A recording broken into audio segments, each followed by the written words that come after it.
হৃদয়ের সবটুকুন আবেগ মিশ্রিত কণ্ঠে আল্লাহ সুবহানাহু ওয়া তাআলার পবিত্র দরবারে সবটুকুন শ্রদ্ধা ভালোবাসা মিশ্রিত বাক্যে শুকরিয়া কৃতজ্ঞতা প্রশংসা আদায় করছি। যেমন আল্লাহ সুবহানাহু ওয়া তাআলা এক সপ্তাহ পর সুস্থতার সাথে নিরাপত্তা সহকারে হাজারো ব্যস্ততা ডিঙ্গিয়ে সপ্তাহের শ্রেষ্ঠ দিন ইয়াউমুল জুমার দিনে জুমার নামাজ আদায়ের লক্ষ্যে আল্লাহ সুবহানাহু ওয়া তাআলা তার ঘরে আমাদেরকে হাজির হওয়ার সুযোগ তৌফিক ব্যবস্থা যিনি করে দিয়েছেন সে মহান সত্তার জন্য সকলে একবার পড়ছি আলহামদুলিল্লাহ। অগণিত দুরূদ সালাম প্রেরণ করছি বিশ্ব মানবতার মুক্তির এক অতন্ত্র প্রহরী, বিশ্ব মানব গোষ্ঠীর জন্য নিরাপদ নির্ভেজাল নির্ভুল পথের দিশারি সাইয়্যিদুল মুরসালিন রাহমাতাল লিল আলামিন আশরাফুল আম্বিয়া নবী মুহাম্মদ রাসূলুল্লাহ সাল্লাল্লাহু আলাইহি ওয়াসাল্লামের রওজা ধারে অসংখ্য দুরূদ সালাম প্রেরণের মধ্য দিয়ে আমরা সংক্ষিপ্ত আলোচনার দিকে মনোনিবেশ করছি। সম্মানিত মুসলিম ইকরাম, আমরা আজকে কথা বলবো আমাদের প্রিয় নবীজি সাল্লাল্লাহু আলাইহি ওয়াসাল্লাম তিনি কিভাবে ফরজ গোসল আদায় করতেন। প্রত্যেকটা গোসল তিনি এক রকমই করতেন। ফরজ গোসলটা এই জন্য ব্যবহার করেছি যাতে করে আর কোনো প্রশ্ন না জাগে। তাহলে সুন্নাহ গোসলটা কেমন? সুন্নাহ গোসলটাই ফরজ গোসলের আদলেই প্রিয় নবীজি সাল্লাল্লাহু আলাইহি সাল্লাম আদায় করতেন। আমরা প্রতিদিন গোসল করি, কিন্তু ওই গোসলটা যদি আমার রসুলের পদ্ধতির সাথে মিলে যায়, আমার এই গোসলটা আল্লাহর দরবারে ইবাদত হিসেবে মঞ্জুর হয়ে যাবে। আর যদি রসুলের সাথে রসুলের পদ্ধতিতে আমাদের গোসলটা না হয়, ফরজ যদি আদায় না হয়, আপনার ওযু হলো না, গোসল হলো না, আপনার নামাজ রোজা অন্যান্য ইবাদত বান্দিগি এগুলো কি কবুল হওয়ার সম্ভাবনা থাকে? আমরা চেষ্টা করব নবীজি সাল্লাল্লাহু আলাইহি সাল্লামের পদ্ধতিটা ভালোভাবে অনুধাবন করে জীবনের শেষ দিন পর্যন্ত এটার উপর নিজেকে আমলে ধরে রাখার আপ্রাণ চেষ্টা করার আল্লাহ তাআলা আমাদেরকে তৌফিক দান করুন। আমরা বলি আমিন। গোসলের প্রথম সুন্নাহ হচ্ছে আপনাকে পর্দা সহকারে গোসল করতে হবে। খোলামেলা জায়গায় গোসল করা সুন্নাহের পরিপন্থী। আমি হারাম বা নাজায়েজ বলছি না, সুন্নাহর বিপরীত কাজ, এটা সুন্নাহ নয়। আর একজন মুসলমান হিসেবে সুন্নাহর পরিপন্থী কোনো কাজ করা এটা কি আমাদের সাথে যায়? খুব সতর্ক থাকতে হবে। পারতপক্ষে আমরা তো মানুষ, আমাদের বিভিন্ন সীমাবদ্ধতা আছে, বিভিন্ন অপারগতা আছে, আমাদের বিভিন্ন সমস্যা আছে। একেবারে বেশি থেকে না গেলে কোনো সুন্নাহ আমার জীবন থেকে যাতে করে ছুটে না যায়, আমি একজন ইমানদার মুমিন মুসলমান হিসাবে আমাকে সজাগ সচেতন থাকা দরকার আছে না নাই? আল্লাহ তাআলা তৌফিক দান করুন। আমরা বলি আমিন। পর্দা সহকারে গোসল করা গোসলের প্রথম সুন্নাহ। নবী করিম সাল্লাল্লাহু আলাইহি সাল্লাম যখন গোসল করতেন তিনি পর্দার আড়ালে চলে যেতেন। আলহামদুলিল্লাহ, আমাদের বাড়িঘরে যে গোসলের যে ব্যবস্থাপনা আছে এটার মধ্যে আলহামদুলিল্লাহ পর্দা আছে। বিশেষ করে আমাদের মধ্যে যারা পুকুরে গোসল করে তারা কিন্তু এই সুন্নাহটা প্রতিনিয়ত লঙ্ঘন করে। এই জন্য আমার পরামর্শ থাকবে, যে পুকুরে গোসল বেশি হয় গোসলের জন্য নির্ধারিত একটা অংশ যে কোনো একটা কাপড় অথবা কোনো একটা পর্দা একটা পার্টিশন দিয়ে অন্তত যারা গোসল করবে তারা যাতে করে একটা আড়ালের মধ্যে গোসল করতে পারে এই ব্যবস্থাপনা করা দরকার আছে না নাই? নবী করিম সাল্লাল্লাহু আলাইহি সাল্লাম কি বলছেন?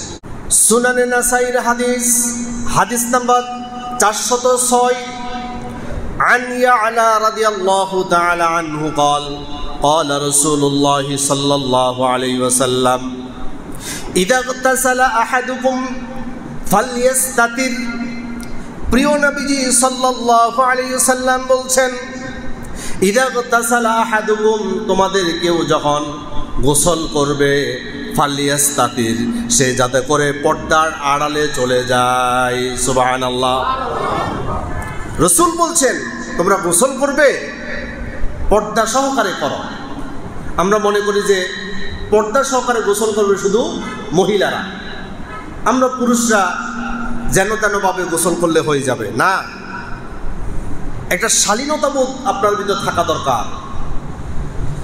ইসলামের প্রত্যেকটা সুন্নাহ, প্রত্যেকটা জীবনযাপন পদ্ধতি আপনার ব্যক্তিত্বকে প্রস্ফুটিত করবে, আপনার গাম্ভীর্যতাকে আরও বেশি উচ্চ শিখরে নিয়ে যাবে এবং আপনার স্বাস্থ্যকর যত পদ্ধতিতে চলা দরকার প্রত্যেকটা পদ্ধতি রাসূলুল্লাহর সুন্নাহর ভিতরে আছে। সুবহানাল্লাহ। প্রিয় নবীজি সাল্লাল্লাহু আলাইহি সাল্লাম যখন গোসল করতেন তিনি পর্দার আড়ালে চলে যেতেন। আসুন রাসূলুল্লাহ সাল্লাল্লাহু আলাইহি সাল্লাম কোন পদ্ধতিতে তিনি গোসল শুরু করতেন।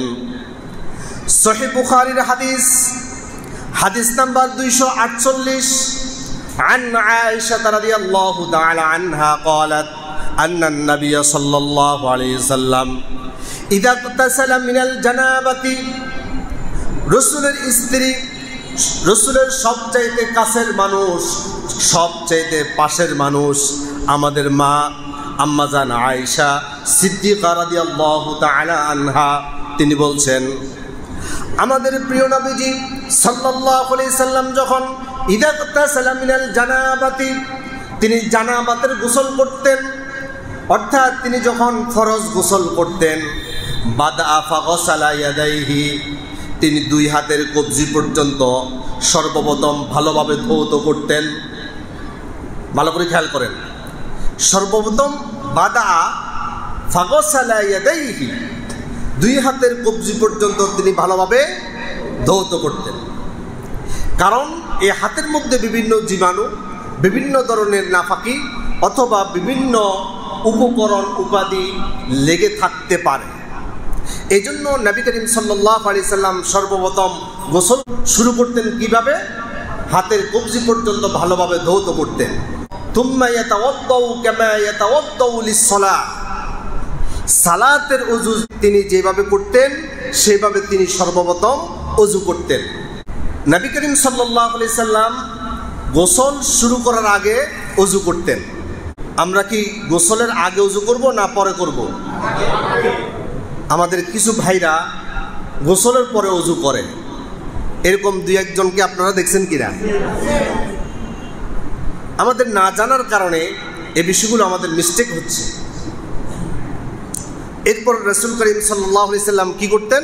আসুন আমরা বেসিক বিষয়গুলো নিয়ে আজকে একটু কথা বলার চেষ্টা করব।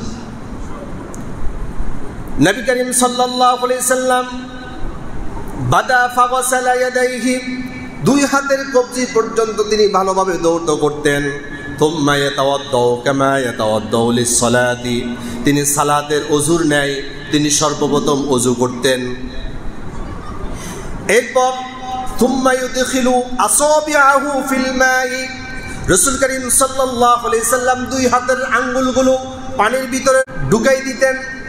সুম্মা ইউদখিলু, তিনি প্রবেশ করাতেন আসাবিআহু, আঙ্গুল সমূহ, ফিল মাই, পানির ভিতরে, পানির ভিতর আঙ্গুলগুলো ঢুকাইয়া ফায়ুখাল্লিলু বিহা উসুলা শা'রিহি, নবী করিম সাল্লাল্লাহু আলাইহি সাল্লাম মাথার চুলগুলোর মধ্যে তিনি হাতের আঙ্গুলগুলো প্রবেশ করাতেন। ফায়ুখাল্লিলু বিহা, তিনি চুলগুলো খিলাইল করতেন। চুল কি করতেন? খিলাইল করতেন। আমরা কি করি? তাহলে রাসূলের পদ্ধতির সাথে আমার পদ্ধতি কি মিলতেছে? যদি না মিলে সামনে থেকে মিলানোর দরকার আছে না নাই? নবী করিম সাল্লাল্লাহু আলাইহি সাল্লাম উসুলা শা'রিহি, তিনি তার চুলের গোড়ায় বীজ আঙ্গুলগুলো তিনি প্রবেশ করায়া তার চুলগুলো তিনি খিলাইল করতেন। যখন আপনি চুলের গোড়াগুলো ভালোভাবে খিলাল করবেন, তখন যদি পানি দেন, এটা কি বীজ দেওয়ার বেশি সময় লাগবে? এরপর নবী করিম সাল্লাল্লাহু আলাইহি সাল্লাম কি করতেন? থুম্মা ইয়াসুব্বু আলা রাসিহি থালাথা গুরফান বিয়াদাইহি, তিনি তার দুই হাতকে একত্রিত করে 3 আজলা পরিমাণ পানি নিতেন, আর তিনি তার মাথার মধ্যে পানিগুলো দিয়ে মাথাকে তিনি ভিজাই ফেলতেন। বলেন সুবহানাল্লাহ। থুম্মা ইয়াসুব্বু আলা রাসিহি, রাসুল অর্থ কি? মাথা। তিনি মাথাতে পানি দিতেন। থালাথা গুরফান বিয়াদাইহি, দুই হাতের আজলা ভরে 3 আজলা পরিমাণ তিনি পানি দিয়ে মাথাকে ধৌত করতেন। হযরত আয়েশা সিদ্দিকা রাদিয়াল্লাহু তাআলা আনহা তিনি বলছেন, থুম্মা ইউফিদুল মা আলা জিলদিহি কুল্লিহি, প্রিয় নবীজি সাল্লাল্লাহু আলাইহি সাল্লাম তার গোটা শরীরকে পানি ঢেলে তিনি পবিত্র হয়ে যেতেন। সুবহানাল্লাহ।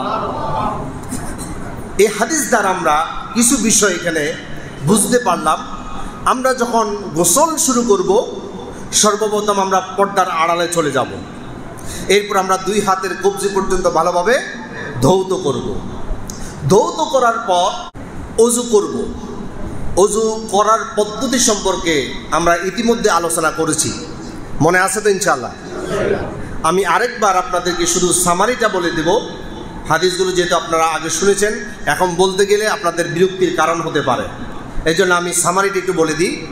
আমরা অজু করব কিভাবে? 2 হাতের কবজি পর্যন্ত আমরা ধোবো। ধোয়ার সময় আমরা আঙ্গুলগুলো খিলাইল করব, 2 হাতের আঙ্গুলগুলো খিলাইল করে ফেলব। এরপর আমরা কুলি করব। কুলি করার ক্ষেত্রে অনেকে একেবারে গলগলা সহকারে করেন, করা যায়, কোনো সমস্যা নাই, তবে এটা বাধ্যতামূলক নয়। আপনার কুলির নিয়ম হচ্ছে ভালোভাবে কুলি করতে হবে এবং ভিতরে কোনো যাতে ময়লা না থাকে এবং খাদ্যকণা যাতে ভিতরে অবশিষ্ট না থাকে, এইভাবে কুলি করা। কয়বার করতে হবে কুলি? 3 বার। এরপর কুশবদ্ধ পানি নিয়ে নাকের সামনে ধরবেন, হালকা নাকের মধ্যে টান দিবেন। বেশি জোরে টান দিলে তো নাকের একেবারে ভিতরে গেলে আপনার মধ্যে অস্বস্তি কাজ করবে, এই জন্য হালকা টান দিবেন। হালকা টান দেওয়ার কারণে আপনার নাকের ভিতরে কিছু পশম আছে না? নাকের ভিতরে যে পশমগুলো আছে, এই পশমগুলো ভিজে যাবে এবং আপনার নাকের নরম জায়গা পর্যন্ত পানিটা যখন পৌঁছাবে, সেখানে কোনো ময়লা যদি থাকে আপনি 3 বার ঝেড়ে ফেলবেন। ঝেড়ে ফেলার কারণে নাকের সকল ময়লাগুলো দূর হয়ে যাবে। আমরা আগে ছোটবেলায় আমাদের হুজুরদের কাছে আমরা শুনতাম, গোসলের ফরজগুলোর মধ্যে একটা ফরজ হচ্ছে নাকে পানি দেওয়া। তো আমাদেরকে হুজুরা এইভাবে পড়াতেন, নাকের নরম জায়গা পর্যন্ত পানি দেওয়া। আসলে নরম জায়গা পর্যন্ত পানি দেওয়া এই বিষয়টা হচ্ছে হাদিস সম্মত, সুন্নাহ সম্মত। কিন্তু আমরা এখন শুধু নাকের মধ্যে পানি দুধ থেকে নিক্ষেপ করি, এটা যাক বা না যাক, বিজুক বা না বিজুক, এটা আর আমরা কেয়ার করি না। এটা কিন্তু ঠিক না। আজকে দেখবেন নাকের বিভিন্ন সমস্যায় মানুষ কষ্ট পাচ্ছেন। এর কারণ হচ্ছে আমরা অজুতে নাকটা ভালো করে পরিষ্কার করি না। বিভিন্ন জীবাণু সেখানে থাকতে থাকতে এমন একটা পর্যায়ে গিয়ে আপনি বিভিন্ন রোগে আক্রান্ত হয়ে পড়েন। তাহলে রাসূল করিম সাল্লাল্লাহু আলাইহি সাল্লামের সুন্নাহটা শুধু স্বাস্থ্যকর এটা নয়, বরঞ্চ এটা চিকিৎসা সম্মত। সুবহানাল্লাহ। এরপর নবী করিম সাল্লাল্লাহু আলাইহি সাল্লাম কোষবদ্ধ পানি নিয়ে নাকের সামনে ধরে তিনি হালকা টান দিতেন, নাকের নরম জায়গা পর্যন্ত পানি উঠাতেন। এরপর 3 বার তিনি ঝেড়ে ফেলতেন। এরপর মুখমণ্ডল তিনি ধৌত করতেন। মুখমণ্ডল ধৌত করার সময় তিনি দাড়ি খিলাল করতেন। আমরা মুখ ধোয়ার সময় এটা খেয়াল থাকে না যে দাড়ি খিলাল করতে হয়। দাড়ি খিলাল করা এটাও রাসূলের সুন্নাহ। আর যাদের দাড়ি নাই এরা তো বাঁচে গেছেন আলহামদুলিল্লাহ। কি বলেন? দাড়ি রাখা দরকার আছে? রাসূল করিম সাল্লাল্লাহু আলাইহি সাল্লামের খুবই গুরুত্বপূর্ণ একটা সুন্নাহ। এটা কোনোভাবে হেলায় ত্যাগ করা যাবে না।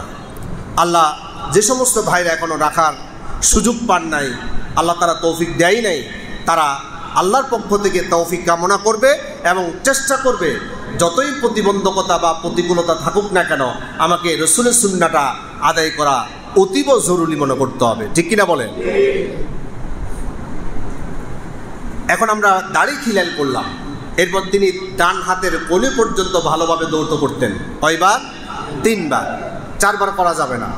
আবার অনেক সময় মানুষে হাত ধোয়ার ক্ষেত্রে দেখা যাচ্ছে কোনো জায়গায় পানি পৌঁছেছে, আবার কোনো জায়গায় পানি পৌঁছায় নাই, একদম শুকনা। একটা পশমও যদি এর ভিতরে আপনি শুকনা রেখে দেন আপনার ওযু হবে না। এরপর তিনি বাম হাত 3 বার ধৌত করতেন। এরপর তিনি মাথা মাসাই করতেন। মাথা মাসাইটা কিভাবে করতেন মনে আছে আপনাদের?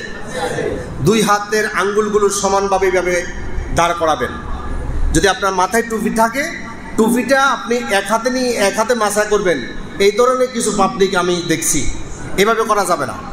রসুলের সুন্নাহ হচ্ছে 2 হাতে করতে হবে। কয় হাত ভাই? 2 হাত। 2 হাতের আঙ্গুলগুলোকে এইভাবে একসাথ করে একদম কপালের উপর থেকে চুলের গোড়া থেকে চাপ দিয়ে একেবারে গর্দানের উপর পর্যন্ত যেখানে চুল আছে সে পর্যন্ত আপনাকে হাতটা চাপ দিয়ে নিয়ে যেতে হবে, আর ছাড়া যাবে না। যেভাবে নিয়েছেন, যেখান থেকে আপনি শুরু করছেন আবার পিছন থেকে এসে সেখানে এসে আপনাকে মাথা মাসায় শেষ করতে হবে। এরপর 2 হাতের শাহাদাত আঙ্গুল কানের ছিদ্রের মধ্যে প্রবেশ করাইতে হবে। প্রবেশ করানোর পর একটু বের করে কানের ভিতরের অংশ ভালোভাবে আঙ্গুলের আগা দিয়ে মাসাই করতে হবে। এরপর বৃদ্ধাঙ্গুলি দিয়ে কানের বাহিরের অংশটা এভাবে মাসাই করতে হবে। এখন মাথা মাসাই করার সময় আপনাকে আলাদা পানি নিতে হবে। আপনি এতক্ষণ পর্যন্ত ওযু করছেন, হাতটা ভিজে আছে না? এই ভিজে দিয়ে মাথা মাসাই করা সুন্নাহ নয়। রাসূল করিম সাল্লাল্লাহু আলাইহি সাল্লাম আলাদা পানি নিয়ে তখন মাথা মাসাই করতেন। কিন্তু নবী করিম সাল্লাল্লাহু আলাইহি সাল্লাম যখন গোসল করতেন তিনি আর মাথা মাসাই করতেন না। আসুন রাসূলের হাদিস থেকে শুনি। সুনানে নাসাইর হাদিস, হাদিস নাম্বার 422, عن ابن عمر رضي الله تعالى عنه قال أن النبي صلى الله عليه وسلم حتى إذا بلغ رأسه لم يمسح وأفرغ عليه الماء। প্রিয় নবীজি সাল্লাল্লাহু আলাইহি সাল্লামের গোসল সম্পর্কে ইবনে ওমর রাদিয়াল্লাহু তাআলা আনহু তিনি বলছেন, প্রিয় নবীজি সাল্লাল্লাহু আলাইহি সাল্লাম গোসল করার সময় তিনি যখন ওযু করতেন, ওযু করতে করতে তিনি হাত্তা ইদা বালাগা রাসাহু, যখন মাথা মাসাইয়ের সময় হতো, অর্থাৎ হাত পর্যন্ত তিনি ধৌত করলো, এখন মাথা মাসাই করার সময় তিনি লাম ইয়ামসাহ, মাথা মাসাই করতেন না। ওয়া আফরাগা আলাইহিল মা, তিনি মাথার মধ্যে পানি ঢালি দিতেন। আচ্ছা, পানি যখন ঢেলে দিবে সেখানে কি আর মাথা মাসাই করা দরকার আছে? কিন্তু পানি ঢালার আগে রাসূল করিম সাল্লাল্লাহু আলাইহি ওয়াসাল্লাম মাথার চুলগুলো খিলাইল করতেন। 248 নম্বর হাদিস সহিহ বুখারী। এই হাদিসের মধ্যে আপনি পাবেন ফায়ুখাল্লিলু বিহা উসুলা শা'রি, নবীজি সাল্লাল্লাহু আলাইহি ওয়াসাল্লাম 2 হাতের আঙ্গুলগুলো পানিতে চুবাইয়া তিনি মাথার চুলগুলো গোড়া তিনি খিলাইল করতেন। আরেকটা হাদিসের দিকে তাকাই, রাসূল করিম সাল্লাল্লাহু আলাইহি ওয়াসাল্লাম কিভাবে গোসল করতেন। সহিহ বুখারীর হাদিস, হাদিস নাম্বার 265, عن ابن عباس رضي الله تعالى عنه قال قالت ميمونة رضي الله تعالى عنها, রাসূলের স্ত্রী ইতিহাস বেত্তাগণ বলছেন হযরত মাইমুনা রাদিয়াল্লাহু তাআলা আনহা রাসূলের সর্বশেষ স্ত্রী, খুবই ধার্মিক এবং নম্রভদ্র, রাসূলের একজন প্রিয় সহধর্মিণী হযরত মাইমুনা রাদিয়াল্লাহু তাআলা আনহা তিনি বলছেন, অদআতু লিরাসূলিল্লাহি সাল্লাল্লাহু আলাইহি সাল্লাম মা আন ইয়াগতাসিলু বিহি, আমি প্রিয় নবীজি সাল্লাল্লাহু আলাইহি সাল্লাম গোসল করবে এজন্য আমি কিছু পানি বালতি ভরে ওনার গোসলখানায় রাখলাম। আর আমি দেখতে লাগলাম আমার প্রিয় নবীজি সাল্লাল্লাহু আলাইহি সাল্লাম কিভাবে তিনি গোসল করেন। প্রিয় নবীজি সাল্লাল্লাহু আলাইহি সাল্লাম তিনি গোসলখানায় প্রবেশ করলেন। ফাফরাগা আলা ইয়াদাইহি ফাগাসালাহুমা মাররাতাইনি আও থালাথান, হাদিসের শব্দগুলো দেখে একটু লক্ষ্য করুন। ফাফরাগ আলা ইয়াদাইহি, তিনি দুই হাতের কবজি পর্যন্ত ভালোভাবে ধৌত করলেন। ফাগসালাহুমা মাররাতাইনি আও সালাতান, তিনি যে ধুচ্ছেন এই ধোয়ার সংখ্যা দুইবার অথবা 3 বার। দেখেন, যারা হাদিস বর্ণনা করেন তারা কোনো ফাঁক ফোকর রাখে না, বা তাদের যদি কোনো সন্দেহ থাকে সেটাও তারা হাদিসের মধ্যে উল্লেখ করে দেয়। কত সতর্কতার সাথে তারা হাদিস সংরক্ষণ করেছেন আর বর্ণনা করেছেন। সুবহানাল্লাহ।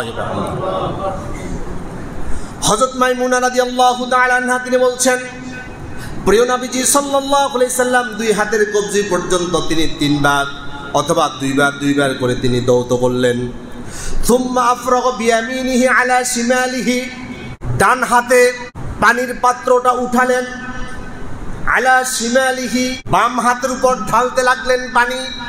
ফাগসালা মাযাকিরাহু, তিনি লজ্জাস্থান ধুতে লাগলেন।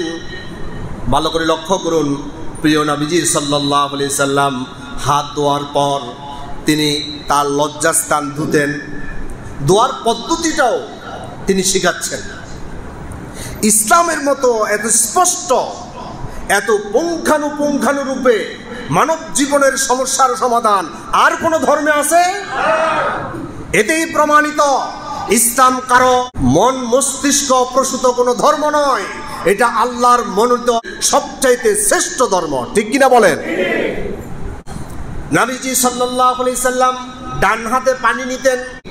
তুম্মা আফরাগা বিয়ামিনিহি আলা শিমালিহি, ডান হাতে পানি ডালতেন, বাম হাত দিয়ে তিনি লজ্জাস্থান কাপড়ের উপর দিয়ে তিনি পানি ঢেলে দিলে তিনি ধৌত করতেন।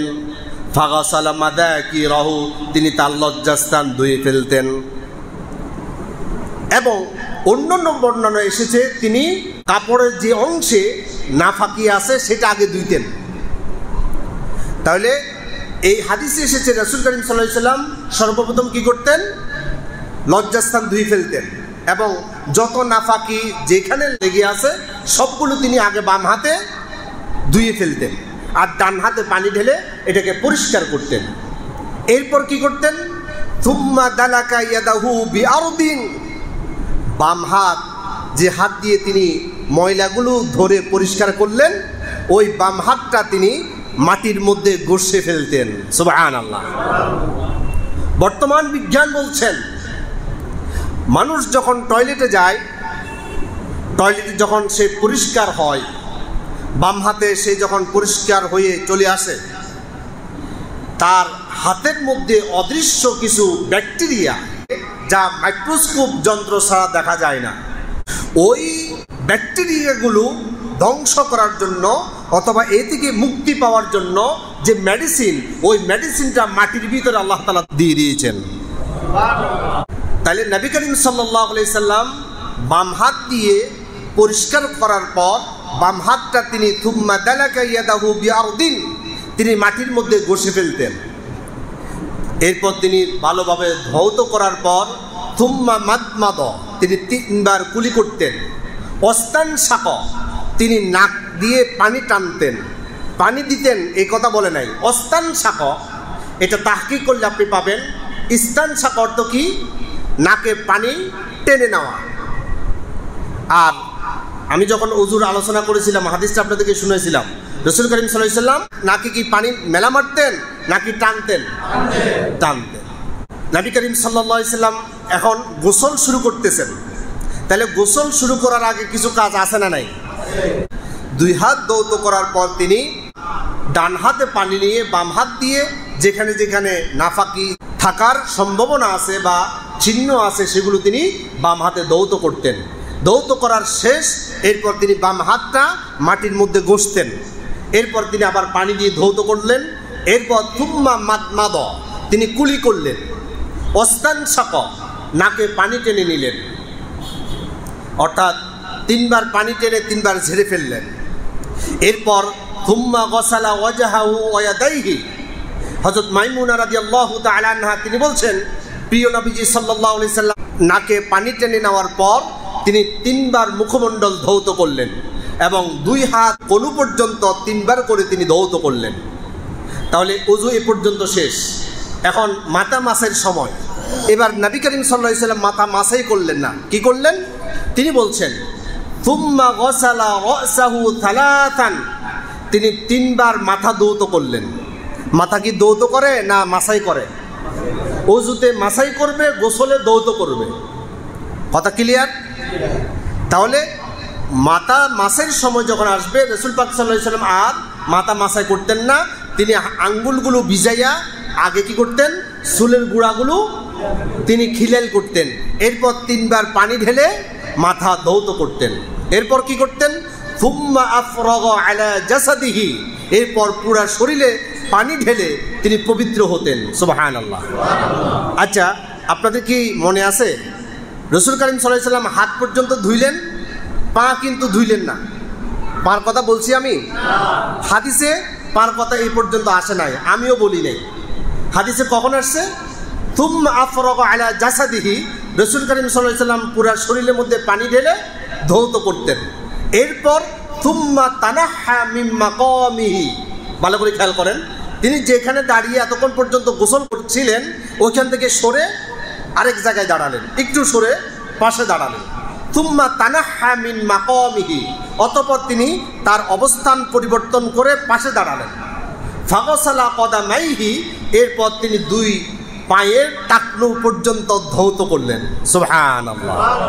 তাহলে শুরু হবে অজু দিয়ে, মাঝখানে গোসল হয়ে সর্বশেষ পা ধুয়ে গোসল অজু দুইটাই শেষ করবে। সুবহানাল্লাহ।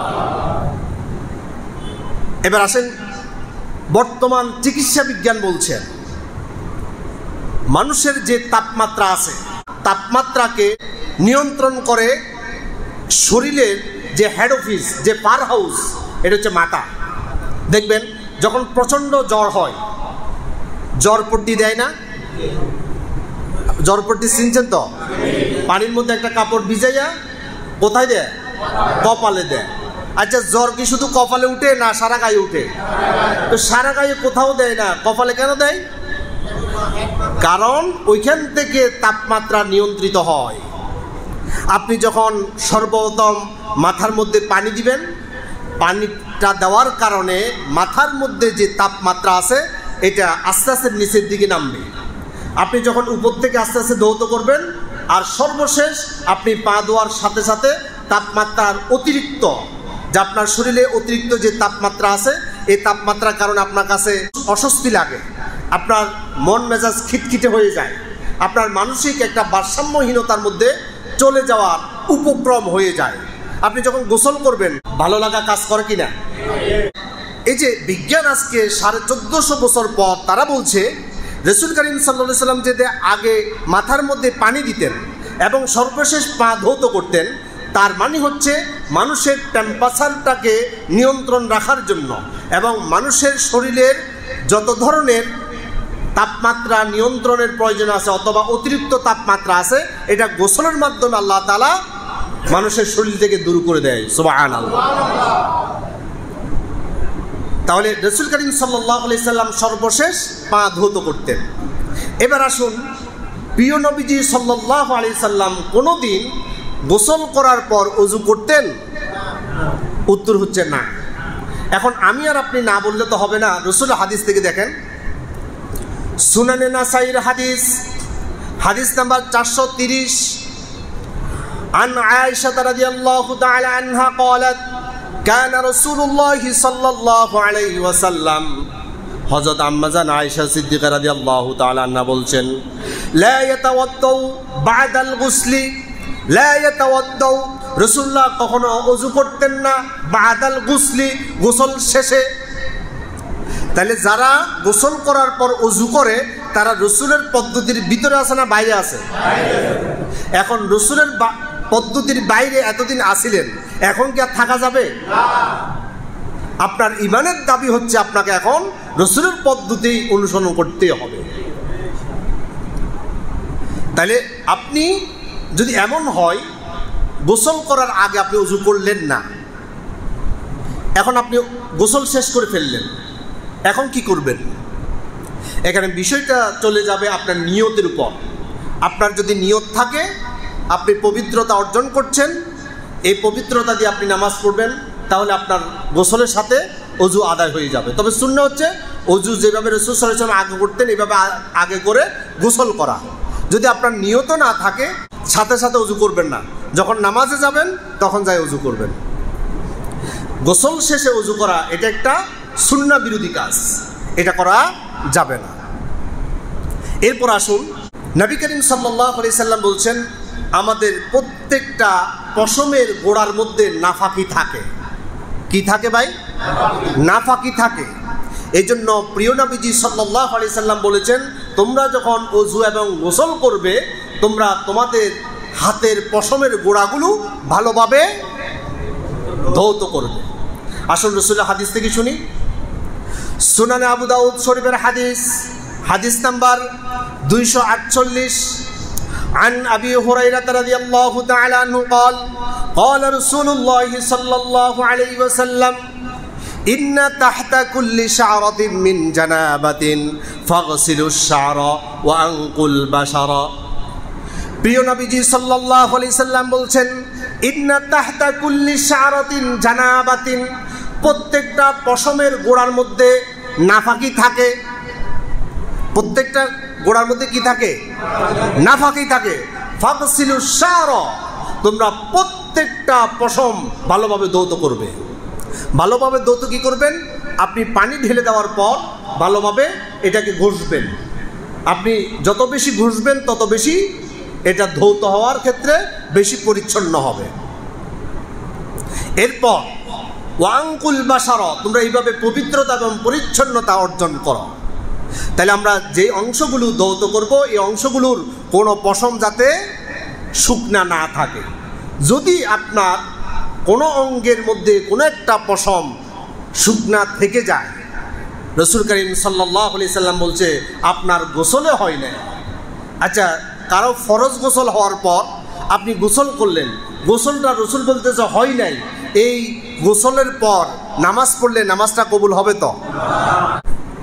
সুনান ইবনে মাজার হাদিস নাম্বার 599 আন আলী ইবনে আবি তালিব রাদিয়াল্লাহু তাআলা আনহু قال قال رسول الله صلى الله عليه وسلم من ترك موضع شعرة من جسده من جنابة, কেউ যদি জানাবাতের গোসল করে আর তার শরীরের কোনো একটা অংশে একটা পশম যদি শুকনা থেকে যায়, লাম ইয়াগসিলহা, প্রিয় নবীজি সাল্লাল্লাহু আলাইহি সাল্লাম বলছেন একটা পশম শুকনা থাকার কারণে তার গোসলে হয় নাই। নাউযুবিল্লাহ। লাম ইয়াগসিলহা, সে গোসলে করে নাই। এখন গোসল যখন হয় নাই তখন আপনার কি হবে? ফুইলা বিহি কাদা ওয়া কাদা মিনান নার, আল্লাহ তাআলা জাহান্নামে তাকে এই শাস্তি দিবে। তাহলে আপনি ওযু করলেন, কামটা ভালো না খারাপ? ভালো, কিন্তু রাসূল বলছে জাহান্নামে যাবেন। তাহলে রাসূলের পদ্ধতিতে যেটা হবে না এটা ভালো কাজ হয় না। নামাজ এটা ভালো না যতক্ষণ রাসূলের পদ্ধতিতে হয় না। রোজা এটা ভালো না যতক্ষণ রাসূলের শিখানো পদ্ধতিতে হয় না। আচ্ছা, মাগরিবের নামাজ কয় রাকাত? ফরজ 3 রাকাত না? আপনি যদি 4 রাকাত পড়েন, নামাজ ভালো জিনিস হবে তো? তাহলে 4 রাকাত পড়াতে কি ভালো না রাসূলের অনুসরণ করা ভালো? যতক্ষণ পর্যন্ত রাসূলের সাথে মিলবে না ততক্ষণ পর্যন্ত ভালো কাজটা ভালো হবে না। নবী করিম সাল্লাল্লাহু আলাইহি সাল্লাম বলছেন তোমরা প্রত্যেকটা অঙ্গ ধৌত করার ক্ষেত্রে পশমগুলো ভালোভাবে ধৌত করবে। এবার হযরত আয়েশা সিদ্দিকা রাদিয়াল্লাহু তাআলা আনহা তিনি কিভাবে গোসল করতেন? সহিহ বুখারীর হাদিস নাম্বার 277 আন আয়েশা রাদিয়াল্লাহু তাআলা আনহা قالت কুন্না ইদা আসাবাত ইহদানা জানাবাতুন, আমরা যখন জানাবাতের গোসল করতাম, ফরজ গোসল করতাম, আখাদাত বিয়াদাইহা সালাতান ফাওকা রাসিহা, আমরা গোসল করার সময় সর্বপ্রথম মাথার মধ্যে 3 বার পানি দিতাম। থুম্মা তাখুদু বিয়াদিহা আলা শিকিল আইমানি ওয়া বিয়াদিহাল উখরা আলা শিকিহাল আইসারি, প্রিয় নবীজি সাল্লাল্লাহু আলাইহি সাল্লামের সহধর্মিণী আমাদের মা আম্মা জানা আয়েশা সিদ্দিকা রাদিয়াল্লাহু তাআলা আনহা তিনি বলছেন, আমরা সর্বপ্রথম মাথার মধ্যে পানি দিতাম 3 বার। কয়বার? 3 বার। থুম্মা তাখুদু বিয়াদিহা আলা শিক্কিহাল আইমানি, এরপর 3 বার পানি নিয়ে ডান দিকে আমরা ঢেলে দিতাম। কয়বার ঢালতেন? 3 বার। এই ডান পাশ আমরা ধৌত করতাম। অবিদিয়াল উখরা আলা শিক্কিহাল আইসারি, এরপর দ্বিতীয়বার 3 বার বাম সাইডের অংশটা আমরা পানি দিয়ে ধৌত করতাম। তাইলে রসুলের সর্বশেষ সুন্নাহ আমরা এইভাবে পালন করতে পারি। আমরা গোসল রসুল যেভাবে করতেন এইভাবে করলাম। সর্বশেষ আমরা ডান দিকে 3টা বার পানি আমরা ঢেলে দেব, আর বাম দিকে 3 বার আমরা পানি ঢেলে দিব। তাহলে কি হয়ে যাবে? আমাদের গোসল সুন্নাহ মোতাবেক আদায় হয়ে যাবে। এখন আমাদের মা বোনদের চুল অনেক সময় বাঁধা থাকে। এখন ফরজ গোসল করার সময় চুল কি খুলতে হবে না বাঁধা থাকলেও চলবে? খুলতে হবে না, রসুল বলছেন খুলতে হবে না। ফতুয়া আমরা দিই ঠিক আছে, তবে একটু ভেবে চিন্তে দেওয়া দরকার। রসুল করিম সাল্লাল্লাহু আলাইহি সাল্লামকে উম্মে সালামা রাদিয়াল্লাহু তাআলা আনহা তিনি প্রশ্ন করলেন, ইয়া রাসূলুল্লাহ সাল্লাল্লাহু আলাইহি সাল্লাম, ইয়া রাসূলুল্লাহ, আমার চুলের মধ্যে আমি শক্তভাবে বেনি বাঁধি, মাথার মধ্যে চুলের বেনি বাঁধে এরকম আছে না? আমি শক্তভাবে বেনি বাঁধি। এখন আমি ফরজ গোসল আদায় করার সময় এটা কি খুলবো নাকি আপনি এমনি গোসল করলে হয়ে যাবে? আসুন রসুল কি জবাব দিলেন। জামিউ তিরমিজির হাদিস নাম্বার 105 عن أم سلمة رضي الله تعالى عنها قالت يا رسول الله صلى الله عليه وسلم, রসুলকে প্রশ্ন করলেন হযরত সালামা রাদিয়াল্লাহু তাআলা আনহা, তিনি বলছেন, ইন্নী ইমরাআতুন আশুদ্দু তাফরাদু রাসি, ইয়া রাসূলুল্লাহ, আমার চুলের মধ্যে আমি শক্তভাবে বেঁধে বাঁধি। আফা আনকুদুহু লিগুসলিল জানাবাতি, আমি যখন জানাবাতের গোসল করব, আমি যখন নাফাকি হতে পবিত্র হওয়ার জন্য গোসল করব, আমি কি আমার বেনিটা খুলে দিব? ক্বালা লা, রাসূল বলছেন না, খুলতে হবে না। তাহলে কিভাবে করবে? এবার রাসূল বলছেন, ইন্নামা ইয়াকফিকি আন তাহতিনা আলা রাসিকি সালাতা হাসায়াতিন মিন মাই। প্রিয় নবীজি সাল্লাল্লাহু আলাইহি সাল্লাম বলছেন, মহিলারা, ইন্নামা ইয়াকফিকি আন তাহতিনা আলা রাসিকি, তোমরা 3 বার মাথার মধ্যে পানি ঢেলে দিবে। সালাতা হাসায়াতিন মিন মাই, তোমাদের মাথার উপর ভালোভাবে 3 বার পানি দিয়ে ধৌত করবে। সুম্মা তুফিদিনা আলা সাইরি জাসাদিকিল মাই, এরপর গোটা শরীরের মধ্যে তোমরা পানি ঢেলে দিয়ে তোমরা পবিত্র হয়ে যাবে। সুবহানাল্লাহ। এবার একটু আমার আলোচনার আগে এবং পরে দুইটা একটু সামনে রেখে একটু মিলান। রাসূল করিম সাল্লাল্লাহু আলাইহি ওয়াসাল্লাম বলছেন, ইন্না তাহতা কুল্লি শারাতিন মিন জানাবাতিন, প্রত্যেক চুলের গোড়ার মধ্যে নাফাকি আছে। চুলের আগার মধ্যে আছে না গোড়ার মধ্যে আছে? রাসূলের এক হাদিসে বলছে গোড়ার মধ্যে নাফাকি আছে। এখন যে সমস্ত মা বোনরা বেনি বাঁধে, বেনি কি চুলের আঘাত থাকে না গোড়ায় থাকে? তাহলে নাফাকি থাকে আঘাত না গোড়াত? তাহলে গোড়া যখন ধুই ফেলবে তিনি পবিত্র হয়ে যাবে, তার আর বেনি খুলে ধৌত করার প্রয়োজন নেই। আগে ভালোভাবে চুলের গোড়াগুলো কি করবে? খিলাইল করবে। চুলের গোড়াগুলো যখন খিলাইল করবে তখন চুলের গোড়ার মধ্যে থেকে যে জানাবাত, যে নাফাকি আছে সেটা দূর হয়ে যাবে এবং আল্লাহ তাআলা ওনাকে পবিত্র বানিয়ে দিবেন। সুবহানাল্লাহ। আল্লাহ সুবহানাহু তাআলা প্রিয় নবীজি সাল্লাল্লাহু আলাইহি সাল্লামের পদ্ধতিতে আমাদের প্রত্যেকটা আমলকে প্রস্ফুটিত করে জীবনকে আখিরাতমুখী রাসূলুল্লাহর একজন খাঁটি উম্মত রূপে কিয়ামতের দিন আল্লাহর সামনে আমরা দাঁড়াতে পারি। আল্লাহ তাআলা সেই সাহায্য আমাদেরকে নসিব করে দিন। আমরা বলি আমিন। হাদা মা ইনদি ওয়াল ইলমু ইনদাল্লাহ আলাইহি তাওয়াক্কালতু।